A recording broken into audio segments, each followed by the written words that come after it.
Clear করবেন। আমরা RAB 10 এবং ওষুধ প্রশাসন অধিদপ্তর যৌথভাবে আমরা এখানে ওষুধের ওপরে মোবাইল কোর্ট পরিচালনা করেছি, অভিযান পরিচালনা করেছি গোপন সংবাদের ভিত্তিতে।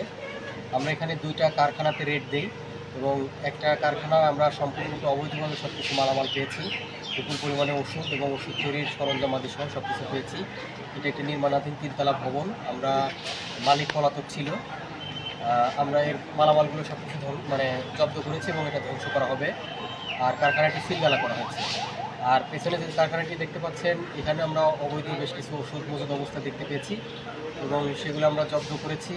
এবং এখানে যে কর্মরত ছিল একজন, তাকে আমরা 1 লক্ষ টাকা অর্থদণ্ড করেছি আর কিছু রিসাইকেল করার মতো প্লাস্টিক পরিবেশসম্মতভাবে আমরা ওটা রিসাইকেল করার জন্য ব্যবস্থা করেছি।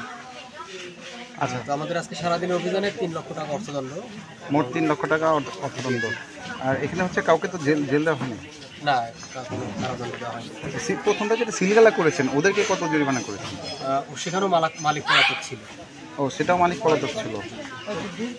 ঠিক আছে স্যার, থ্যাংক ইউ। আর কাউকে গ্রেপ্তার করছেন কিনা, কিংবা জেল আছে কিনা কারো, এই বিষয়ে ধন্যবাদ। আজকে আমরা র্যাব 10-এর সাথে সকাল থেকেই একটি অভিযান করছি। আমাদের সাথে সকালের দিকে ওষুধ প্রশাসনের অফিসাররা ছিল। আমরা সকালে আটি এলাকায়, কেরানীগঞ্জের আটি বাজার এরিয়াতে আমরা 2টা কারখানা সেখানে অভিযান পরিচালনা করেছি। একটা কারখানা আমরা সিলগালা করে দিয়েছি এবং বিপুল পরিমাণে নকল ওষুধ আমরা সেখান থেকে জব্দ করেছি। অব্যাহত থাকবে। জব্দর এই বিষয়গুলো কি একটু ক্লিয়ার করবেন? আসলে বিভিন্ন মেশিনারিজ আমরা দেখলাম যে আসলে এগুলো জব্দ করেছেন না, এই বিষয়গুলো একটু ক্লিয়ার করবেন।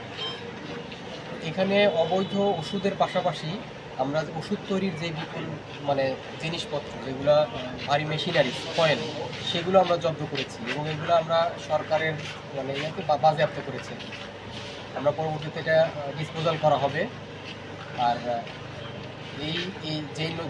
যেই কারখানাটি আপনারা পেছনে দেখতে পাচ্ছেন, এরা এখনও উৎপাদন পর্যায়ে যায়নি, কিন্তু তারা অবৈধ নকল ওষুধ তারা সংরক্ষণ করছিল অন্য ব্র্যান্ডের, সেই অপরাধে তাদেরকে দণ্ড দেওয়া হয়েছে।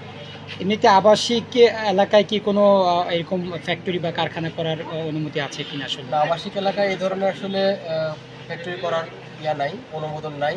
তারা আবাসিক ভবনে এটা করছিল এবং তাদের বিদ্যুৎ সংযোগ বিচ্ছিন্ন করে দেওয়া হয়েছে। ধন্যবাদ। আপনি একটু আপনার নাম পরিচয়টা একটু বলুন। Mohammad Abu Hasan, executive magistrate, RAB সদর।